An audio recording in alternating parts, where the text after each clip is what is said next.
Hey there, we have 6 cards for this week.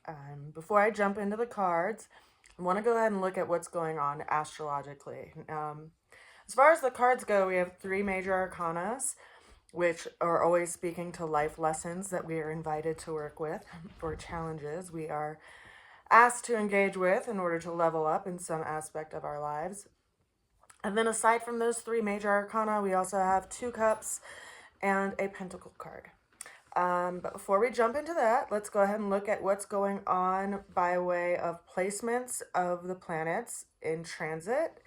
I like to look at this because then when I am out looking at the sky in the evening or in the early morning before the sun rises, I can identify the planets. So it's important to think about when you look at this diagram is that you are looking at this diagram as if you are facing south. So if you are facing south and this is the horizon, to your left would be the eastern horizon or where the sun rises. To the right would be the western horizon or where the sun sets. This is the horizon line. This would be noon. This would be midnight down here. So when we're looking at where the sun is currently, it is in the sign of Virgo.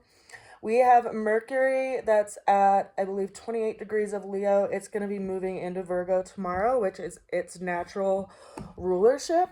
So that'll be nice because Mercury will be in its governed house. And so it will be bringing a lot of insight and attention to our day-to-day lives and organization in practical matters in that way.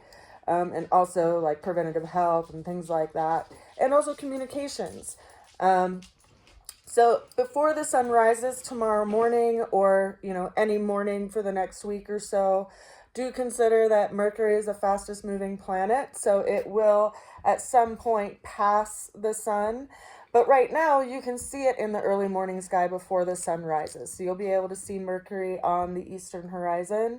If you wake up a little bit earlier than that, when it's still pretty dark out before there's any kind of dawn light or daybreak light, you can also see the planet of Mars up here as well as Jupiter because they're both planets that are visible to the eye.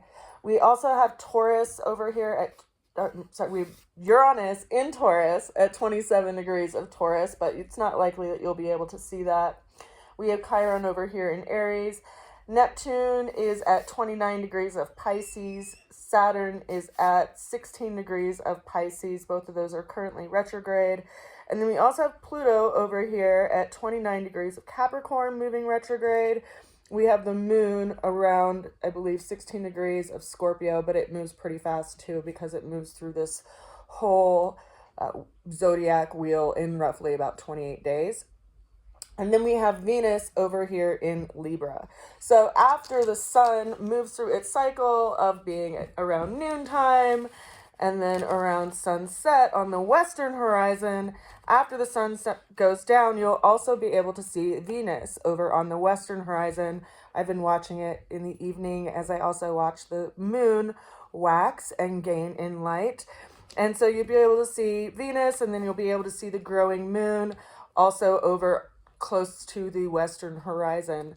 We are moving toward having a full moon. We'll have a full moon on the 17th of September, and that will also be a partial lunar eclipse.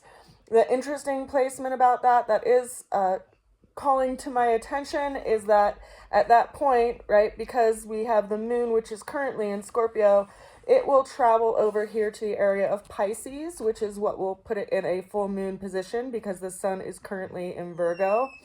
So they will be at a 180-degree angle, so to speak. But it will also be transiting over Saturn and Neptune and causing a partial lunar eclipse, which can bring about some kinds of endings to an illusion or to some kind of dream or some relationship or some interaction. Because it is traveling over the North Node, consider that loss is also realigning you with where you need to be putting your attention and your direction. So it's like one door has to close in order for another door to open. So that can be a pretty big deal for some people if you have any planetary positions in the sign of Virgo or in the sign of Pisces, as well as if you have any planets in square position to those two signs in Gemini and Sagittarius, or any of the mutable signs. Keep in mind that we also have Jupiter over here in Gemini. It's at around 20 degrees, so it's in close square relationship to Saturn. And so we have those two opposing energies of Saturn, which can be limitations and bringing some kind of hardship and great level of work, in a challenging aspect to Jupiter, which is wanting to expand in the area of Gemini and communications and short distance travel, and ultimately wherever Gemini is sitting in your own natal wheel or your own chart, because all of these placements here are basically anchored by the time of day that you were born. And so they will be moving or placing those signs in a certain area of this dial, which is a 12-piece dial, so to speak. And each of these areas, whether it's the first house, second house, third house, fourth house, all the way down to the 12th house, all represent a different area of your life. So where the planets are placed can be creating these shifts, ultimately to help you with your own becoming and your own growing cycle in this journey of life, which is kind of trippy when you think about it, especially the timing of some things. So whenever I do a personal reading for someone, I look at the transits that are happening for them for the upcoming year, at least like the top 2 or top 3 transits, in addition to looking at the cards. But of course, I can also just look at an astrology reading for you if you're interested in that as well. But let's go ahead and jump into the cards, because I think they're ultimately pointing at that eclipse energy and that T-square that's going on in all the mutable energies of Gemini, Sagittarius, Virgo, and Pisces. So, by the way, I'm Katie Cat. This is our weekly Astro Tarot. I offer readings. I also offer astrology readings, make astrology-inspired art, and also make all kinds of different natural body care and wellness products as well. So you can check out my products at rootsofalchemy.com or reach out to me at rootsofalchemy@gmail.com if you'd like to get a reading. So, or if you'd like to get cards, because the cards that I read with, I originally hand drew about 12 years ago, and now they're available for print and shipping. So that's kind of exciting. And it's a way to support me if you like these free videos. You can also donate there. So as far as the cards go, our opening card actually starts up with kind of a relationship energy. It's the Two of Cups. So in this card, we see two individuals. They're kind of holding and supporting each other's cups. And this is representative of a reciprocal exchange or a reciprocal relationship, because we see a male and female figure in this card. But this could represent any kind of one-on-one relationship, whether it's a business partnership or a very close friendship, but some relationship that's one-on-one that is ultimately the beginning energies of this week, or kind of setting the tone of this week and what we're working with. Now, the challenge that we have that's showing up is the Empress card. The Empress card is a major arcana card that is representative of the planet of Venus. Venus is currently in the sign of Libra. She loves to be in the sign of Libra, but she can be a little overzealous there. So consider that typically when the Empress shows up, it can be a very nurturing kind of mothering energy that's brought to the table. And it can also be bringing that to light as far as motherhood goes, or bringing something through a doorway, bringing something to some kind of evolution or development. It could be a project. It doesn't have to be an actual person. It could be something that you are being challenged by, that you are being asked to grow, something that you've been called to grow that perhaps you haven't been developing because it's sitting in the challenge position. It's interesting because Venus is currently in Libra. We currently have the North Node in Aries, the South Node in Libra. They're about to switch their signs. So the North Node will be in Pisces, which is what I was referencing earlier when I was referencing the partial lunar eclipse. And so the nodes changing are kind of changing where we set the aim of our arrow. so to speak, right? Like where we're being asked to put our aim and where we're being asked to put our direction. And whereas it being in the energy of Aries and having the South Node in Libra, it was kind of pulling our energy away from relationship, so to speak, which is what Venus governs and is where Venus is sitting right now. Now, I like to look at the planets as like visitors through the different houses. So each planet has its own natural governship over a certain sign. And Venus governs two signs. It governs Libra and it governs Taurus. So whenever it's in those signs, it's very comfortable there.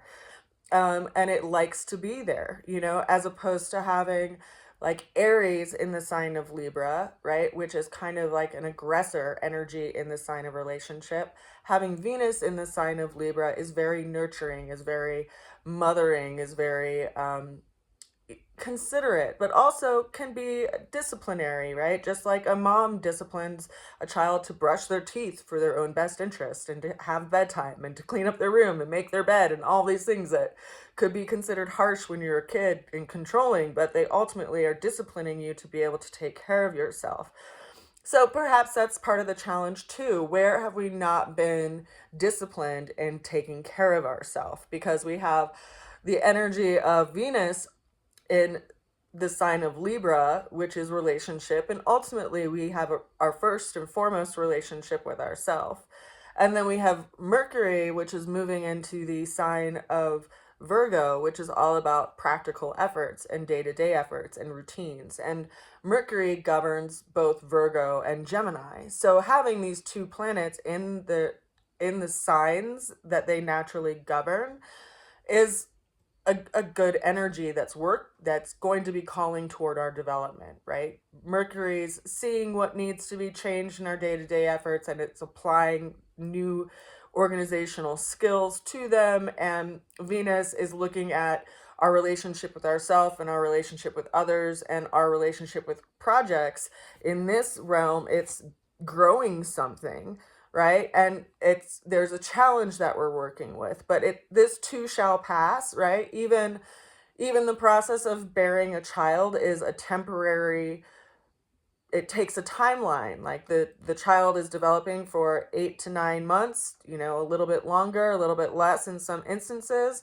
and then the child is born and there's a birthing process. And so there is some kind of process like that is calling some kind of challenge that we're working with right now, currently this week, and possibly for the next, 6 months or so, because we're going to be moving through this eclipse cycle that we're experiencing like the donut of right now.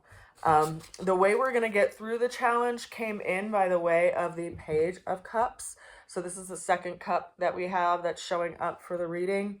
This is representative of a Piscean energy.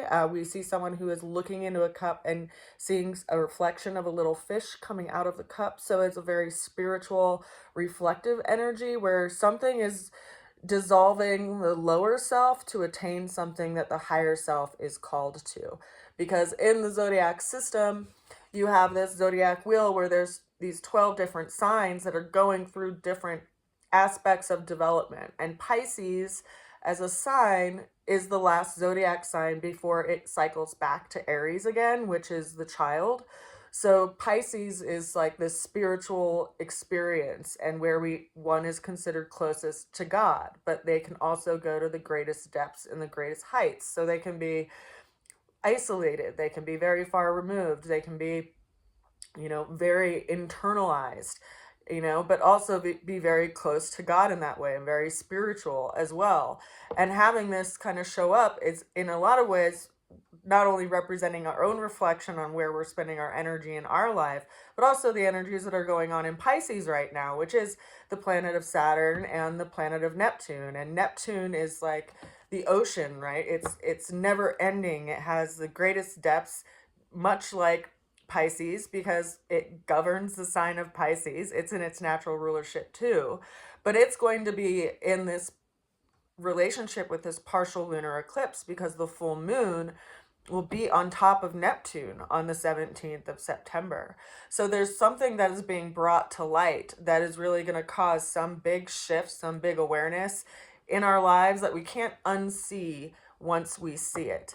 And that reflective quality is going to call us to task in a lot of ways, because we'll have to reorient and recalibrate once we receive that information.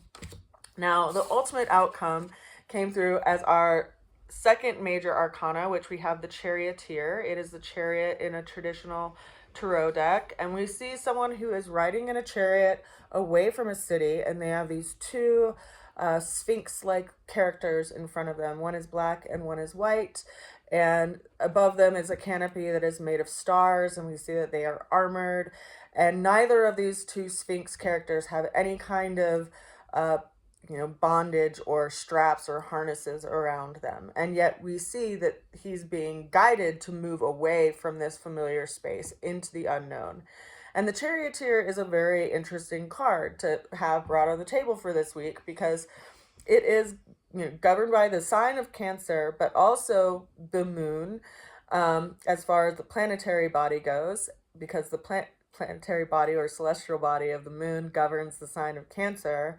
And we have Mars that's in Cancer right now.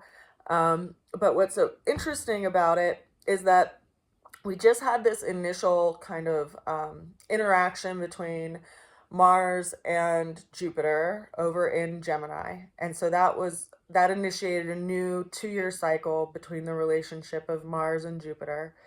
And then we have this energy of the Charioteer, which is a very emotional energy. Like when we move away from something or we move towards something, it's because there's something that calls us to it, and it has an emotional, intuitive quality to it, which is that Cancerian kind of energy.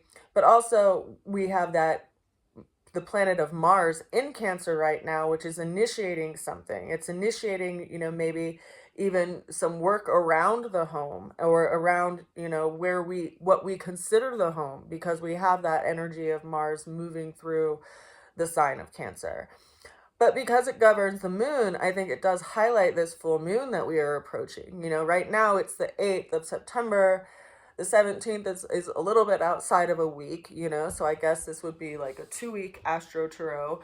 But lunar eclipses are kind of big deals, especially if they have placements that are close to any of your planetary placements in your life, because they bring big shifts that kind of redirect your path. It's like, I was going to build on that hill over there, and then there's some kind of weather extreme event that makes that hill no longer exist, or the road is gone, or there's something else in life that calls you to a different area, and so plans got changed, but all the planning for the process isn't at a loss, and so we have to consider that sometimes when things don't go as planned, it's not because it's fated, or that we are a victim, because ultimately this card is reminding you, don't be a victim. It's time to have some kind of self-mastery and self-discipline in order to go in the direction that you want to go in, and see where you self-sabotage yourself by where you put your attention and where you put your direction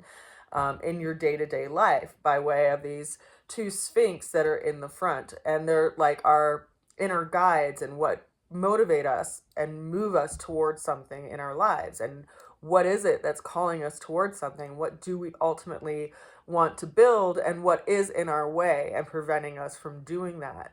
Perhaps that which is being shifted out of our lives was something that was sabotaging our lives. And without that, extra thing that we were being turmoiled with, we're able to actually put our attention and our energy in the direction we're called to. And I say that because that card was followed by the Six of Pentacles. In the Six of Pentacles, we see someone who's being judicious about their resources.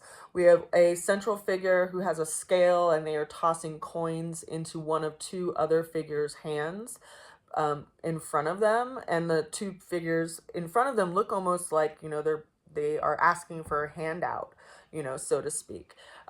But consider that pentacles are speaking to our resources, and not just our financial resources, but also our belief systems, and also ultimately where we put our resource of time. And whenever we see, a male and female figure in the tarot, it's not necessarily speaking to a male and female human being. It could be speaking to these two different energies. And it's important to consider that in the tarot system, right, and in even the zodiac system, there's this trinity of energetics. There's the active, the passive, the neutral, or also known as cardinal, fixed, and mutable. And it's, the three trinity energies would be like the positive, plus sign, the negative minus sign, and then the equal sign, which is where everything is integrated. So, you have active energy, which moves forward, you have the resistance energy, which stops it, and then you have the energy where it comes into some balance. And so when you see a male and female figure in a tarot card, it can be talking about where we put our energies, like if we're putting our energy in an active space or if we're putting it in a passive or resistant or fixed or stable space, and what we want to give our energy and effort to, and what calls us to that movement, and what is ultimately inspiring that movement. And when we watch how we interact with life and the different situations we're in and how it triggers us to respond or motivates us to respond, sometimes we have to, take control of the reins ourselves and not just react, but actually interact and respond in a conscious way and be a conscious actor in our lives. So, where do we put our time and our resources? That's what's going to grow in our lives. If we put our time and our resources in watching television and scrolling social media, we lose a lot of time, which is our ultimate resource. Whereas if you use your time and resources to maybe exercise or make food or walk your dog or, create something, learn a new media of art, that might bring you a different quality of life or get you toward completing your project that you've been called to task to actually bring into being, right? Like for me, it's the books that I have been needing to write forever, but life circumstances tend to distract us. So finally, we have the last card of the week, which is the Temperance card. Now, this card highlights the energies of Jupiter, and Jupiter, as I just reminded you, just had a little bit of a dance with Mars. That's a dance that they have every 2 years or so because it takes Mars 2 years to move around the zodiac wheel. It takes Jupiter roughly 12 years to move around the zodiac wheel. So Jupiter will be in the sign of Gemini, where he had that little tango with Mars, for another, until next summer, or at least late next spring, I believe. But Mars is already on its way. Mars is already in Cancer, right? But when they have their dance, it's like Jupiter can get inspired or motivated to do a new project. And we see in the Temperance card someone who looks like they are a winged creature or an angel of some sort. There's a rainbow in the background. And when I drew this card, I drew these figures that got more and more complex as they went into the distance, because Jupiter governs higher learning. It governs big things and big ideas, and also our spiritual connection to God or our higher power, or that search that we're ultimately on this journey of life, no matter what your religious affiliation or spiritual identification or lack thereof is. That's, we're all on this journey, we're all on this experience. And what is our connection to something beyond our own personal self? Well, that would be remnants of Jupiter. But Jupiter is some kind of help, right? It can be a teacher. And I look at nature as a teacher a lot of the time, which is interesting because I have Sagittarius in my 9th house. Or I'm sorry, I have Taurus in my 9th house, which Taurus is related to the earth. Sagittarius naturally governs the 9th house. So there's this Jupiter dance with Taurus in my chart, which is why I feel like, nature is church for me, for instance. And that's where I go to clear my head, and that's where I go to connect to the divine, to God, to the universe as a whole. It brings me out of myself and reminds me that there's a season and a time that's consistent and that everyone's developing and at the same time, even though we feel separate. But ultimately, I feel like this card is reminding us that, you know, we do have a path that we need to get back to, because we see that this person has 1 foot in a body of water, 1 foot on the land. They have these 2 goblets that are pouring at this 45-degree angle, which is not actually possible. So they're doing the unthinkable, they're doing the impossible, right? But behind them, there's this little path. I don't know if you can see it. There's a path that goes through this little grassy knoll, and it goes up through, it's actually over here. It's looking at it backwards. It goes up through these 2 mountains. One peak is black and one is white, and there's a little crown in between. So how do you create some kind of balance in your life so you can get back to the path that you were called? Ultimately, to get back to, so you can complete this project that you are being called to. Whatever changes and shifts that are happening in the next, you know, week or so, couple weeks, because eclipse and transits that are happening by way of aspect, it's not like a one and done day kind of thing. Like sometimes they can happen over the course of a couple of days. In the eclipse situation, we're entering into a new eclipse cycle that will be happening for a couple of years. So we'll be experiencing kind of the ripple effect of these changes and why these changes are made for some time to come. But we'll experience the first, you know, donut or so in this full moon that we are coming up to on the 17th of September.